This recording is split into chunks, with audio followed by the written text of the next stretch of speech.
Can we stop this bedwetting over escalation?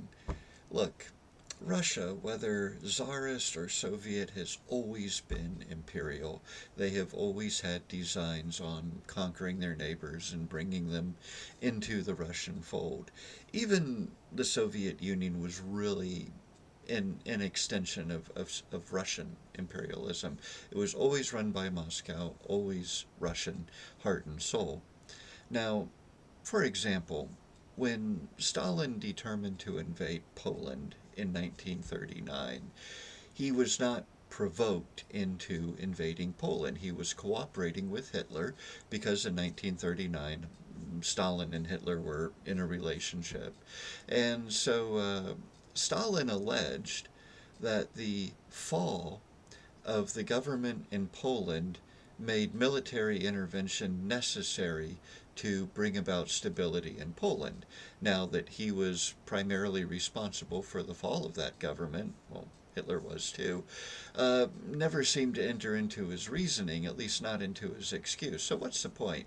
Stalin had decided to invade Poland. Then he invented the excuse, then he invaded Poland.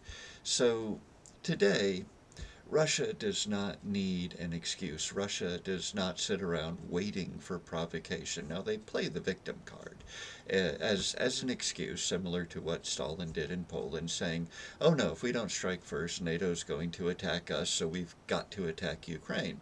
And we've got to denazify this country that has elected a Jewish president. So the excuses make no sense, but that doesn't matter because Putin has already made up his mind to restore as much of the former Soviet Empire, heck, the former Russian Empire, in his lifetime as he can accomplish. And he's even hinted this will include Alaska as well. So, and don't think he wouldn't take Alaska if he thought he had the opportunity to. He certainly would.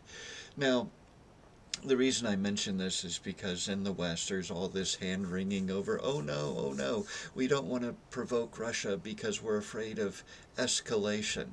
Escalation. Look, Russia has deliberately targeted a children's cancer hospital in Kiev.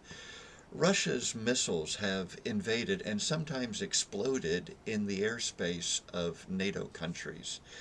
Russia launched a major invasion 2.5 years ago. Is that not escalation? Listen, if we want to end escalation, we've got to understand what's causing it. What's causing escalation is not the West being too strong. It is the West being hesitant. It is the West being indecisive. It is the West being fearful. It is the West retreating. That causes, in fact, that guarantees Russian escalation.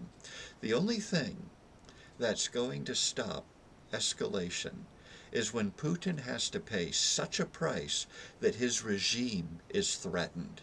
Then we will see an end to Russian escalation.